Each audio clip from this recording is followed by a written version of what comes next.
Welcome to life లైన్లో ఇవాళ మనం కిడ్నీ సమస్యలకు సంబంధించి హోమియోకేర్ ఇంటర్నేషనల్ నుంచి డాక్టర్ కవిత గారు పరిష్కార మార్గాలు చెప్తారు. డాక్టర్ గారితో మాట్లాడాలనుకుంటే మీరు కాల్ చేయండి. మా నంబర్ 66660337 66660338. హలో కవిత గారు. హలో.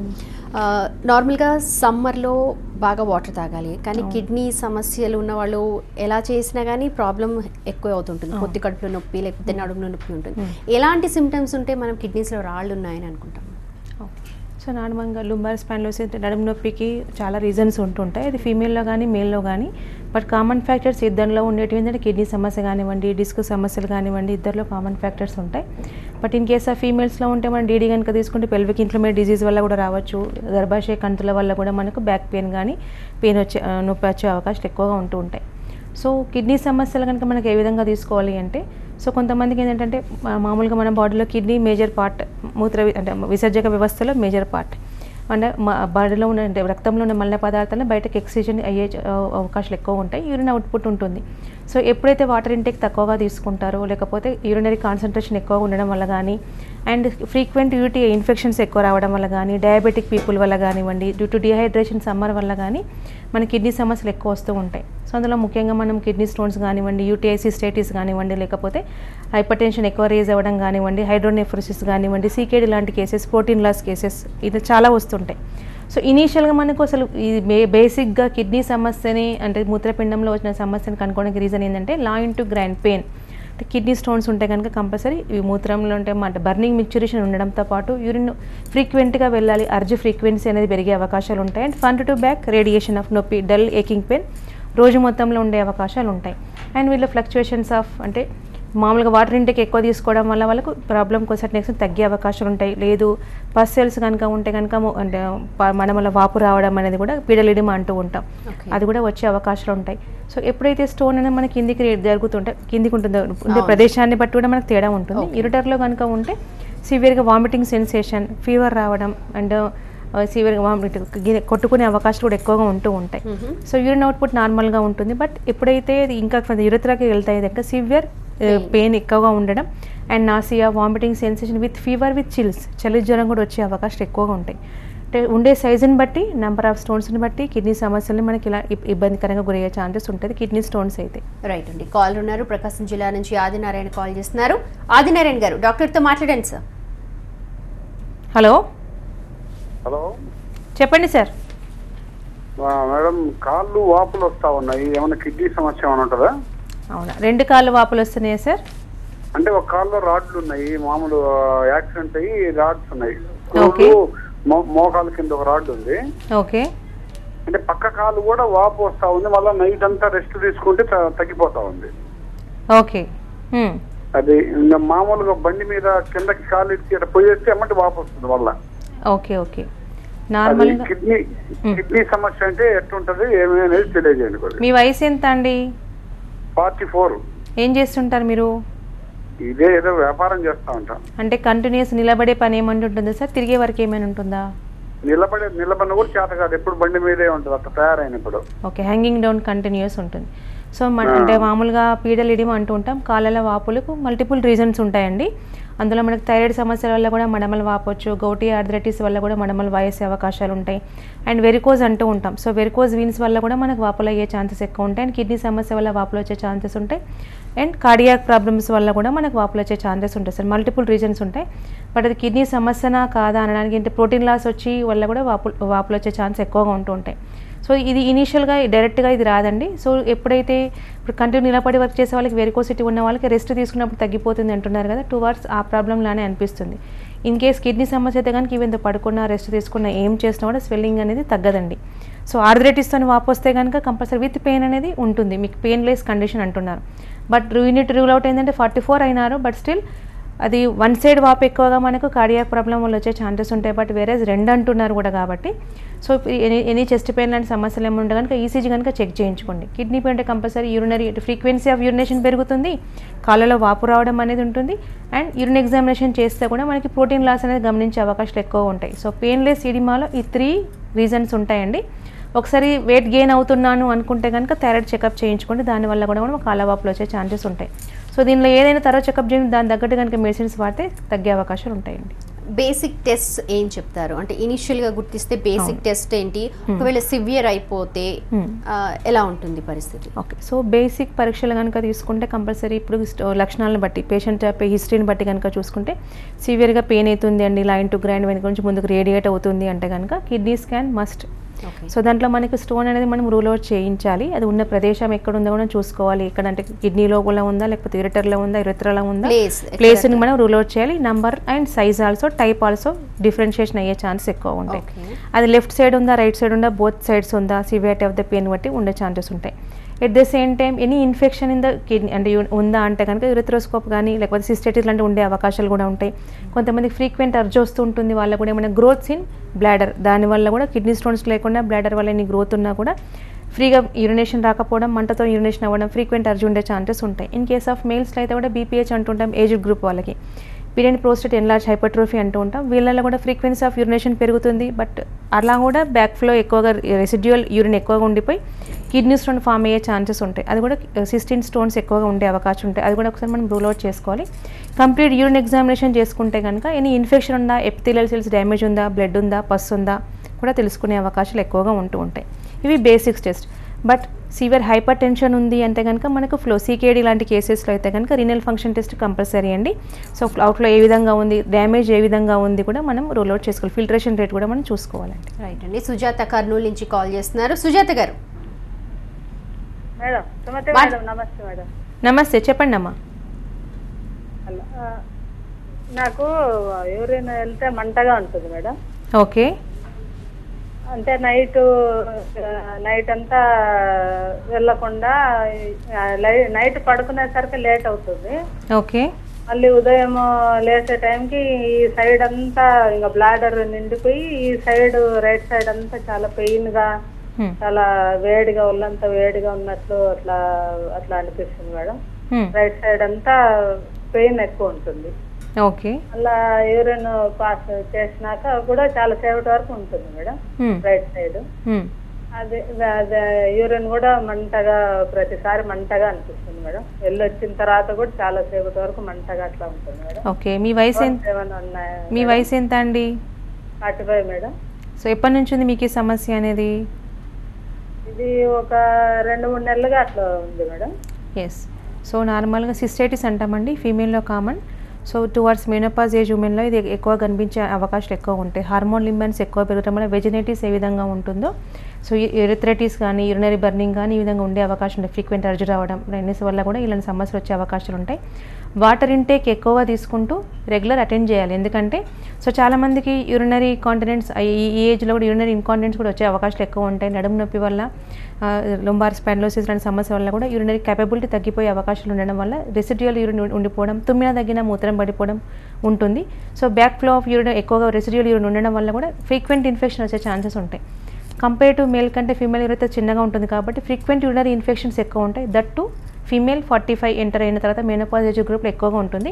హైజీన్ మెయింటైన్ చేస్తూ, హెల్దీ డైట్ మెయింటైన్ చేస్తూ, వాటర్ ఇన్ప్లేక్ ఎక్కువగా తీసుకుంటే తగ్గిపోయే అవకాశాలు ఉంటాయి.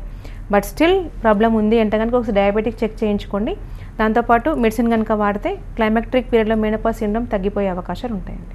డాక్టర్ గారు, నార్మల్గా ఏజ్ పెరిగే కొద్దీ యూరిన్ వెళ్ళడం కూడా ఎక్కువగా జరుగుతుంటుంది, కానీ ఆ ప్రాబ్లం ఈ ప్రాబ్లం ఎలా సింక్రనైజ్ చేసుకుంటారు? Okay, so incontinence of urine అంటూ ఉంటాం, ఇన్వాలంటరీ మిక్చరేషన్ అంటూ ఉంటాం. సో ఏజ్ పీపుల్లో కనుక తీసుకుంటే కనుక ఫీమేల్లో మ్యాక్సిమం లుంబార్ స్పాండిలోసిస్లో కనుక ఉంటే సైటికా ప్రాబ్లం వల్ల అన్నారు సప్లై మనకి యూరినరీ బ్లాడర్ కూడా ఉండే అవకాశం ఉంటాయి. కాబట్టి అక్కడ మజిల్ వీక్నెస్ అవ్వడం వల్ల కూడా ఇలాంటి సమస్యలు వచ్చే ఛాన్సెస్ ఉంటాయి. That is indirect reason. So in case of male కనుక తీసుకుంటే మనకు బినైన్ ప్రోస్టేట్ ఎన్లార్జ్మెంట్ హైపర్ట్రోఫీ అంటూ ఉంటాం. సో ఇలాంటి కేసెస్ వల్ల కూడా తరచుగా ఇలాంటి ఇబ్బందులు గురయ్యే ఛాన్సెస్ ఉంటాయి. At the same time due to diabetic people వల్ల కూడా న్యూరోపతి వల్ల కూడా ఏమవుతుంది అంటే ఫ్రీక్వెన్సీ ఆఫ్ మిక్చరేషన్ పెరగడం, ఫ్రీక్వెంట్ యూటీఎస్ ఎక్కువగా రావడం, ఏదర్ మేల్ ఆర్ ఫీమేల్ తరచుగా ఇలాంటి ఇబ్బందులు గురయ్యే ఛాన్సెస్ ఎక్కువగా ఉంటూ ఉంటాయి. అండ్ ఇండైరెక్ట్గా మనకు నెఫ్రోపతి రావడం వల్ల కూడా ఇలాంటి సమస్యలు వచ్చే ఛాన్సెస్ ఉంటాయండి. ఇందాక మీరు కిడ్నీస్లో టైప్స్ ఆఫ్ స్టోన్స్ అని అన్నారు. సో ఎన్ని టైప్స్ ఆఫ్ స్టోన్స్ ఉంటాయి? సో యాక్చువల్గా కిడ్నీ స్టోన్స్ కనుక తీసుకుంటే మనం కాల్షియం యాక్సిలేట్స్, కాల్షియం సప్లిమెంటేషన్ వల్ల ఉండే ఛాన్స్ ఉంటాయి. అండ్ అమోనియం స్టోన్స్ అనేవి ఉంటాయి. అండ్ సిస్టోన్ స్టోన్స్ అనేవి ఉండే అవకాశాలు ఎక్కువ ఉంటాయి. ఎక్కువ మనకు ఫ్రీక్వెంట్ ఇన్ఫెక్షన్గా వచ్చేది మనకు సిస్టోన్ స్టోన్స్ ఎక్కువ గమనించే అవకాశాలు ఉంటాయి. అండ్ కాల్షియం అంటే టెండెన్సీ కనుక ఫ్యామిలీలో అంటే ప్రతి కాల్షియం ఫుడ్ తిన్న వాళ్ళకి వచ్చే అవకాశాలు లేవు. బట్ కాల్షియం టెండెన్సీ ఉన్న ఫ్యామిలీ రన్ అవుతున్న వాళ్ళకి, కాల్షియం ప్రొడక్ట్స్ ఎక్కువగా తీసుకున్న వాళ్ళకి ఇలాంటి కాల్షియం ఆక్సిలేట్స్ కానీ ఫాస్ఫేట్స్ కానీ స్టోన్ ఫార్మేషన్ అయ్యే అవకాశం ఎక్కువగా ఉంటుంటాయి. సో ఎనీ ప్రోటీన్ డిజార్డర్ ఉండడం వల్ల కూడా అమోనియం మనకు ప్రొడక్ట్స్ ఎక్కువగా ప్రొడక్ట్ అయ్యే ఛాన్సెస్ ఎక్కువ ఉంటాయి. అలాంటి వారికి ఈ స్టోన్స్ ఫార్మేషన్ అయ్యే ఛాన్సెస్ ఉంటాయండి. Okay, this is not hereditary, only food intake మాత్రమే ఉంటుంది. రైట్. ఓకే, ఇందాక మీరు అన్నారు డయాగ్నోస్ పద్ధతులు ఉన్నాయి. హోమియోకేర్ ఇంటర్నేషనల్లో ఎలాంటి ఫెసిలిటీస్ అందుబాటులో ఉన్నాయి? అండ్ ఇది ఫుడ్ ఇంటేక్ వల్ల అన్నారు కాబట్టి ఆ ఫుడ్ ఇంటేక్ గురించి కూడా మీరు చెప్తారా? ఓకే, సో నార్మల్గా మనకు కిడ్నీ స్టోన్స్కి బయలేటల్ ఉన్నా లేకపోతే వన్ సైడ్ ఉన్నా కూడా ఉన్న ప్రదేశాన్ని బట్టి కానివ్వండి కాన్స్టిట్యూషన్ థెరపీ అనేది ఉంది. సో చాలామంది కిడ్నీ స్టోన్స్ ఉన్న వాళ్ళు ఇమ్మీడియట్గా కొంతమంది వచ్చిన వాళ్ళు ఉంటారు. సో కొంతమంది ఆల్రెడీ రష్ చేసుకొని అంటే సో సర్జరీ చేయించుకున్న తర్వాత కూడా మళ్ళీ రిపీట్ అయిందండి 6 monthsలో 1 yearలో కేసెస్ కూడా ఉంటూ ఉంటాయి. At the same time kidney stone తీసేసిన వెళ్ళినా కూడా 4 mm సైజు మాత్రమే ఉందని వాటిని తీసుకుంటే వద్దంటున్నారు అన్న వాళ్ళు ఉంటారు. సో బిగ్గర్ సైజ్ ఉండి మల్టిపుల్ స్టోన్స్ ఉన్న వాళ్ళకి 2-3 ఉన్న వాళ్ళకి కూడా ఉండే అవకాశాలు ఎక్కువ ఉంటాయి. సో డిపెండింగ్ అపాన్ దీని సైజుని బట్టి కానివ్వండి లేకపోతే ఉన్న ఇబ్బందులను బట్టి కానీ మనకి జెనెటిక్ కాన్స్టిట్యూషన్ అంటూ ఉంటాం. సో ఇవ్వడం వల్ల ఏమవుతుంది అంటే సో ఇనీషియల్లీ చాలామంది హోమియోపతి అలా స్లో పనిచేస్తుంది అనుకుంటారు. బట్ను సో పెయిన్ రిలీఫ్ అనేది మనకు మెడిసిన్స్ వాడుతున్న కొద్దీ స్టార్ట్ అయ్యే ఛాన్సెస్ ఉంటాయి. ఎట్ ద సేమ్ టైం కొత్త స్టోన్ ఫార్మేషన్ కాకుండా ఉండడం, ఉన్న స్టోన్ సైజ్ తగ్గిపోయి బయటకు మనకు శాండ్ రూపంలో వెళ్ళిపోయి పడిపోయిన స్టోన్స్ కూడా చాలా ఉన్నాయి. అండ్ పెయిన్ తగ్గడంతో పాటు దాని యొక్క కాంప్లికేషన్స్ ఏంది, నార్మల్గా కిడ్నీలో ఉంటే కనుక మనకు కిడ్నీ ఫంక్షనింగ్ యూనిట్ ఏంది నెఫ్రాన్, అక్కడ డ్యామేజ్ అయ్యే ఛాన్స్ ఎక్కువ ఉంటుంది ఫ్రీక్వెంట్గా ఎవరికైతే కిడ్నీ స్టోన్స్ వస్తూ ఉంటాయో. సో ఆ డ్యామేజ్ని పార్ట్ కూడా మన మెడిసిన్ కరెక్ట్ చేసే అవకాశాలు ఎక్కువ ఉంటాయి. నాట్ ఈవెన్ సైజ్ తగ్గి కొత్తది రాకుండా కూడా టోటల్ ఇన్ఫెక్షన్ తగ్గిపోవడంతో పాటు ఫ్యూచర్లో సో దాని యొక్క మెకానిజం నార్మల్గా ఉండడం, సీకేట్ లాంటి ప్రాబ్లమ్స్ రాకుండా, హైపర్ టెన్షన్ రాకుండా, హైడ్రోనెఫ్రోసిస్ లాంటిది ఉన్నా కూడా కవర్ అయ్యే ఛాన్సెస్ ఎక్కువగా ఉంటాయి. And tendency will be removed with homeopathy, అంటే frequency of repetition of the kidney stones రాకుండా ఉండే పాసిబిలిటీస్ హోమియో చికిత్స వాడిన తర్వాత ఉంటుంది. డైటరీ ఆస్పెక్ట్ అంటారా, as such same as usual ఇప్పుడు మన కిడ్నీ స్టోన్స్ ఉన్న వాళ్ళకి అంటే homeopathic as such no diet restriction. But ఎవరికైతే కాల్షియం టైప్స్ ఆఫ్ స్టోన్స్ కనుక కనుక్కుంటే కాల్షియం ప్రొడక్ట్స్ కనుక ఉండి కాల్షియం ఆక్సిలేట్ కానీ ఫాస్ఫేట్స్ అని ఉంటే అది కొద్దిగా కంట్రోల్గా వాడుతూ ఉండమని చెప్తూ ఎక్కువగా ఉంటూ ఉంటాం. సో అండ్ వాటర్ ఇంటేక్ ఎక్కువ తీసుకోవడం, at the same time leafy vegetables కానీ పాలక్ అంటే కూడా కాల్షియం ఎక్కువ ఉంటుంది కానీ కొద్దిగా అవాయిడ్ చేయమని చెప్తూ ఉంటాం. హైపర్ టెన్షన్ కనుక ఉండి హైడ్రోనెఫ్రోసిస్ కనుక ఉంటే కనుక డెఫినెట్లీ కొంచెం సాల్ట్ రెస్ట్రిక్షన్ చేసుకునే అవకాశాలు ఎక్కువగా ఉంటుంటాయి. వాపులు కనుక ఉంటే ఎర్లీగానే మనం ప్రోటీన్ డైట్ కొంచెం కంట్రోల్ చేసుకుంటూ ఉండమని చేయమని చెప్పడం అనేది జరుగుతుంది. రైట్ అండి. నెక్స్ట్ కాలర్ హైదరాబాద్ నుంచి శంకర్ గారు కాల్ చేస్తున్నారు. శంకర్ గారు నమస్తే డాక్టర్. నమస్తే సార్, చెప్పండి. నాకు బ్లాడర్ లో స్టోన్ ఉంది మేడం, అది పొత్తి కడుపులో పెయిన్ వస్తుంది అండ్ మార్నింగ్ టైమ్ లో లేస్తూనే బ్యాక్ పెయిన్ వస్తుంది కొద్దిసేపు. ఓకే, మళ్ళీ తర్వాత ఉండదు. యూరిన్ కూడా అప్పుడప్పుడు కొద్దిగా మంటగా ఉంటుందండి. ఓకే, ఎప్పటి నుంచి 4.5 ఉంది, అది స్కాన్ కూడా చేపించాను. ఓకే, పెయిన్ వస్తుందండి. ఎవ్రీ 1 hour వస్తుంది, 1 hour తగ్గుతుంది, మళ్ళీ 1 hour వస్తుంది అట్లా. ఎస్ ఎప్పుడైతే యూరిన్ అనేది బ్లాడర్ ఫుల్ అప్ అయితే ఉంటుందో మీకు పెయిన్ రావడం అనేది ఉంటుంది. సో ఓవర్ నైట్ తర్వాత ఎర్లీ మార్నింగ్ అనేది ఓవర్గా బ్లాడర్ ఫిల్ అవుతుంది కాబట్టి సివియర్గా పెయిన్ రావడం, పొత్తి కడుపు నొప్పి రావడం, కొంతమంది వామిటింగ్ సెన్సేషన్ వచ్చే ఛాన్సెస్ ఉంటాయి. And it will radiate to back side also, one of the reason అదే ఉంటుంది. సో 4.5 mm ఉన్నాయి, చాలా తగ్గిన కేసెస్ చాలా ఉన్నాయండి. బట్ క్రష్ అయిపోయి వెళ్తుంది, ఫ్రీక్వెన్సీ మళ్ళీ రిపీట్ రాకుండా. సో బ్లాడర్లో ఉంటే మనకి ఇన్ఫెక్షన్స్ ఫ్రీక్వెంట్గా వచ్చే ఛాన్సెస్ ఉంటాయి. సో అండ్ యూరినరీ కాన్సన్ట్రేషన్ పెరిగే అవకాశం ఉంటాయి. ఇది ఎక్కువగా మనకి బ్లాడర్ స్టోన్స్ సిస్టైటిస్ రావడం మనకి రీజన్ ఏంటంటే ఎవరైతే యూరిన్ ఆపుకుంటారో అంటే సో లాంగ్ జర్నీ చేసే వాళ్ళు కానివ్వండి లేకపోతే వాటర్ ఇంటేక్ తక్కువ తీసుకోవడం వల్ల కూడా అంటే యూరినరీ కాన్సన్ట్రేషన్ పెరిగే అవకాశాలు ఉంటాయి. సో వీళ్ళకి ఫ్రీక్వెంట్ యూరియాస్ రావడం వల్ల సమస్యలు వస్తుంటాయి. కాబట్టి మీరు వాటర్ ఇంటేక్ ఎక్కువ తీసుకుంటూ కనుక మెడిసిన్స్ వాడితే స్టోన్ ప్రజెంట్ ఉన్న స్టోన్ తగ్గిపోవడంతో పాటు ఈ బ్యాక్ పెయిన్ తగ్గిపోవడం, పొత్తి కడుపు పెయిన్ తగ్గిపోవడంతో పాటు మళ్ళీ ఫ్యూచర్లో స్టోన్ రాకుండా కూడా చూసుకోవచ్చండి హోమియో చికిత్సతో. రైట్. నెక్స్ట్ కాలర్ జనగామ నుంచి అరుణ్ కాల్ చేస్తున్నారు. అరుణ్ మాట్లాడండి sir. Good afternoon ma'am. Good afternoon sir, చెప్పండి. రైట్ సైడ్ కిడ్నీ కింద ఒక 10 mm ఉంది స్టోన్. ఓకే, లెఫ్ట్ లో 4 mm ఉందండి. ఓకే, దాని గురించి చెప్తారా? ఓకే. సో ఎప్పటి నుంచి ఉందండి మీకు ఈ సమస్య? 10 mm అండ్ 4 mm రెండు స్టోన్స్ ఉన్నాయి. ఈ సమస్య మీకు ఎప్పటి నుంచి ఉందండి? 1 month అండి. ఓన్లీ 1 month డిటెక్ట్ అయింది. 1 month. లక్షణాలు ఏమున్నాయండి, ఇబ్బందులు ఏమున్నాయి మీకు? బ్యాక్ పెయిన్ బాగా వస్తుంది. ఓకే, బ్యాక్ బాగా వస్తుందండి. బ్యాక్ పెయిన్ సివియర్గా ఉంది. ఓకే, ఏం చేస్తుంటారు మీరు? ఓకే, సో 10 mm 4 mm రెండు ఉన్నాయి. మామూలుగా 4 mm అయితే వాటర్ ఇంటేక్ ఎక్కువ తీసుకోవడం వల్ల పడిపోయే అవకాశం ఉంది. బట్ 10 mm మెడిసిన్ వాడితేనే తగ్గిపోయే అవకాశాలు ఉంటాయండి. సో కిడ్నీలో ఉంది కాబట్టి severe dull aching pain continuous రోజు మొత్తంలో ఉంటుంది. ఏదో సివియర్గా లేకుండా వర్క్ కాన్సన్ట్రేషన్ చేయలేకుండా ఉండే అవకాశం ఎక్కువ ఉంటుంటాయి. సో 10 mm కేసు ఉన్నా కూడా మన దగ్గర తగ్గిన కేసెస్ ఉన్నాయండి. వితౌట్ ఎనీ సర్జరీ మనకు క్రష్ అయిపోయి వర్గలు బయట యూరిన్లో బయటకు వచ్చిన కేసెస్ చాలా ఉన్నాయి. ఫస్ట్ ఇనీషియల్గా పెయిన్ తగ్గిపోవడం, కొత్త స్టోన్ ఫార్మేషన్ లేకుండా 4 mmది ఫస్ట్ పడిపోతుందండి. దాని తర్వాత 10 mm పడిపోయే కేసెస్ ఉంటాయి.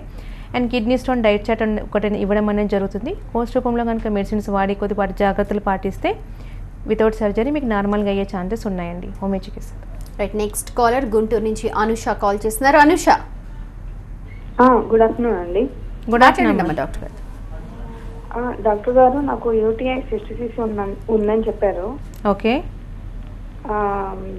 బ్యాక్ పెయిన్ వస్తుంది. ఓకే, 10 days నుంచి మెడిసిన్ వాడుతున్నా కానీ తగ్గలేదు. ఇంకా వెజినా సైడ్ ఇంకా లెగ్స్ కూడా బాగా పెయిన్, గ్రోయిన్ ఏరియాలో కూడా పెయిన్ ఉంటుంది, నర్వ్స్ పెయిన్. ఓకే, అలా బ్యాక్ ఎక్ కూడా ఉంటుంది బాగా. మెడిసిన్ తీసుకున్నప్పుడు తగ్గుతుంది, మళ్ళీ వస్తానే ఉంది. ఇంకా 10 days నుంచి వాడుతున్నా కానీ మెడిసిన్ తగ్గలేదు. అలా ఎన్ని రోజులు ఉండిద్ది? అలా అబ్డామిన్ ఇండైజేషన్ అలా ఉంటుందా అండి దీనికి? ఓకే, ఇండైజేషన్ ఉంది. 23 స్టోన్ అని చెప్పినారమ్మా మీకు? స్టోన్ అని చెప్పలేదు, అబ్డామినల్ స్కానింగ్ చేశారు, మొత్తం లివర్ కిడ్నీస్ అన్ని. ఓకే, సిస్టిసిస్ అని చెప్పారు. సిస్టైటిస్ అని చెప్పినారు. చెప్పారు. పెల్విక్ ఏరియాలో కూడా అలా బాగా పెయిన్ వస్తుంది. ఓకే, కిడ్నీ స్కాన్ చేయించలేదండి? కిడ్నీ అల్ట్రాసౌండ్ స్కాన్ చేశారు, మొత్తం కిడ్నీ స్టోన్స్ అని ఏం లేదు. ఓకే, ఏజ్ ఎంత అండి మీది? 26 అండి. సో ఎనీ వెయిట్ లాస్ ఈ మధ్యలో జరిగిందా? బరువు తగ్గిపోవడం అట్లాంటిది ఏమైనా ఉందా?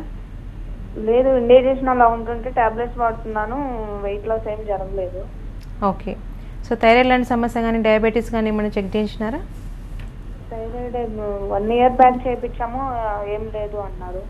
ఓకే, ఫ్రీక్వెంట్ యూరినరీ ఇన్ఫెక్షన్స్ చాలా వరకు ఏంటంటే సో సిస్టైటిస్ రీజన్స్ మేజర్గా మనకు డయాబెటిక్ పీపుల్ వచ్చే ఛాన్సెస్ ఉంటాయి. అన్హైజీనిక్ ప్రొసీజర్స్ వల్ల కూడా రావచ్చు, లేకపోతే మనకు ఎక్కువగా వాటర్ ఇంటేక్ తక్కువగా ఉండడం వల్ల కూడా రావచ్చు. సో యాజ్ సచ్ స్కాన్లో రిపోర్ట్ ఏం లేదు, ఓన్లీ బ్లాడర్ ఇన్ఫెక్షన్ ఉందని చెప్తున్నారు కాబట్టి సో చలవ పదార్థాలు ఎక్కువ తీసుకుంటూ వాటర్ ఇంటేక్ ఎక్కువగా తీసుకోండి. ఇప్పుడు ఆల్రెడీ 10 days నుంచి వాడుతున్నారంటే ఇన్ఫెక్షన్ అంటే కంపల్సరీ హయ్యర్ యాంటీబయాటిక్స్ ఇచ్చి ఉంటారు.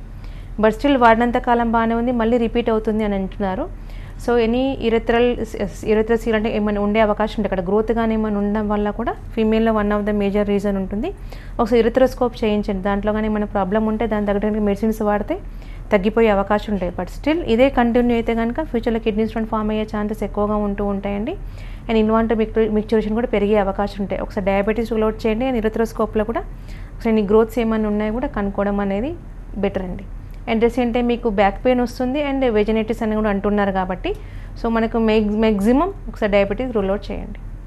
డాక్టర్ గారు, ప్రొఫెషనల్ హజార్డస్ అంటున్నారు, అంటే ఎక్కువ ట్రావెలింగ్ చేసేవాళ్ళు లేకపోతే యూరిన్ ఎక్కువ స్టాప్, అలాంటి వాళ్ళు ఎలాంటి కేర్ తీసుకోవాలి? So they need to attend compulsory చేయాల్సిందే సార్. ఎవరైతే ఆపుకుంటూ ఉంటారో ఇబ్బంది తగ్గే ఛాన్స్ ఉంటుంది. చాలామంది లాంగ్ జర్నీ చేయడం వల్ల సో యూరిన్ వస్తుందని చెప్పేసి వాటర్ ఇంటేక్ తక్కువగా తీసుకుంటూ ఉంటారు. సో ఆ విధంగా కాకుండా వాటర్ ఇంటేక్ అనేది సహజం, ఎందుకంటే ఫ్రెష్ అవుట్. సో బాడీలో ఉన్న మలిన పదార్థాలను కంపల్సరీ బయటకు వెళ్ళాల్సిందే. సో ఇది ఇలాంటి విషయాలు now and then no problem. But రెగ్యులర్గా ఇది చేస్తూ ఉంటే కనుక definitely they more prone to get kidney stones వచ్చే ఛాన్సెస్ ఉంటాయి, ఎన్ని కిడ్నీ ప్రాబ్లమ్స్ వచ్చే అవకాశాలు ఉంటాయి. So at the same time చాలామంది కొంతమంది అంటే హైజీనిక్ మెథడ్స్ మెయింటైన్ చేయడం బెటర్. బట్ కాకపోతే యూరినరీ ఎవరైతే స్టాప్ చేసుకుంటారో వాళ్ళకి ఫ్రీక్వెంట్గా సిస్టైటిస్ ప్రాబ్లం వచ్చే ఛాన్సెస్ ఉంటాయి. సో అది యూరినరీ కాన్సన్ట్రేషన్ పెరిగిపోవడానికి ట్రిగ్గరింగ్ ఫ్యాక్టర్ కాబట్టి compulsory they need to attend on time. లేకుంటే కొంతమందికి ఏంటంటే ఇన్వాల్వ్ మిక్చరేషన్ కూడా వచ్చే ఛాన్సెస్ ఎక్కువ ఉంటాయి. బ్లాడర్ క్యాపబిలిటీ తగ్గిపోయి ఎర్లీగా అంటే నార్మల్గా ఏజ్డ్ పీపుల్లో మజిలర్ వీక్నెస్ కామన్ ఉంటుంది. బట్ ఈ విధంగా ఎక్కువగా చేసే వాళ్ళకి కిడ్నీ స్టోన్స్తో పాటు ఫ్యూచర్లో పారిసిస్ కండిషన్స్ ఎక్కువ, they are more prone to get అయ్యే అవకాశం ఎక్కువ ఉంటాయి. కాబట్టి సో న్యాచురల్స్ని మనం ఆ రెండైతే కంపల్సరీ అటెండ్ చేయడం అనేది ఇంపార్టెంట్. Right, okay. ఇప్పుడైతే కాలర్స్ అందరూ కూడా 25 అబోవ్ కాల్ చేశారు. అండ్ బిలో కూడా ఈ కిడ్నీలో స్టోన్స్ వచ్చే అవకాశం ఉందా? యూత్లో లేకపోతే చిల్డ్రన్లో కూడా వస్తాయా?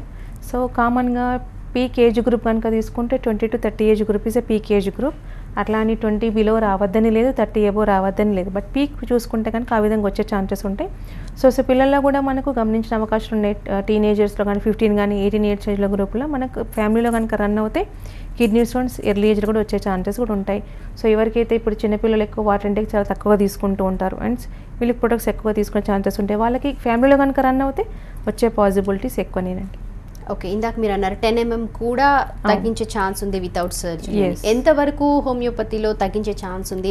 ఇప్పటి వరకు వచ్చిన కేసెస్ ఎంతవరకు ఉన్నాయి? ఎస్, సో మన దగ్గర వచ్చిన cases 8 mm, 10 mm, 12 mm up to 14 mm వరకు అయితే మ్యాక్సిమం వితౌట్ సర్జరీ తగ్గించే కేసెస్ ఉన్నాయి. But in case of stag horn stones అని ఉంటూ ఉంటాయి, చాలా పెద్ద సైజు ఉంటాయి.